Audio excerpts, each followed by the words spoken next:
বাংলাদেশের এই বোলিং ইউনিটের জন্য খুব খারাপ লাগে, কারণ এই এশিয়া কাপের ফাইনাল খেলাটা বাংলাদেশের বোলিং ইউনিট ডিজার্ভ করত।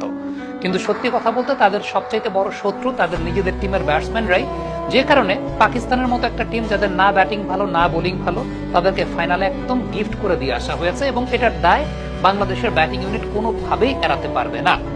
একটা ছোট্ট অ্যানালাইসিস করি আপনাদের জন্য। সাইম আইয়ুব যে বলতে আউট হলেন সেই বলটার ঠিক ইমিডিয়েট আগে যদি আমরা একটু চিন্তা করি, শেখ মেহেদী হাসান যখনই সাইম আইয়ুব স্ট্রাইকে আসলেন একটা কাজ করেছিলেন, সেটা হচ্ছে লং অন অঞ্চলে যে ফিল্ডারটা ছিলেন সেই ফিল্ডারটাকে ভেতরে মিড অন অঞ্চলে নিয়ে এসেছেন এবং ভেতরে মিড অন অঞ্চলে নিয়ে আসার পর সাইম আইয়ুবকে বল দিয়েছেন, সাইম আইয়ুব ঠিকই ওই মিড অন অঞ্চলে ক্যাচটা দিয়েছেন। তার মানে কি?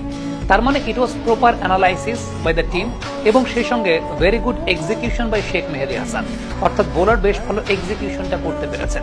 এবার আসি ফাখর জামানের আউটের ক্ষেত্রে। আমরা আপনাদেরকে কয়েকটা ভিডিও ম্যাচের আগে দেখিয়েছিলাম যে ফাখর জামান, তার জন্য যদি স্পিনাররা উইকেট করিডোরে বল রাখতে পারে, তিনি স্টাম্পটাকে ছেড়ে দিয়ে তারপর শট খেলতে গিয়ে ডিসিভড হন। রিশাদের বলে ঠিক রিশাদ যে কাজটা করেছেন, স্টাম্পে বল রেখেছেন, ফাখর জামান স্টাম্পটাকে ছেড়ে দিয়ে খেলতে গিয়ে ওয়াইডিশ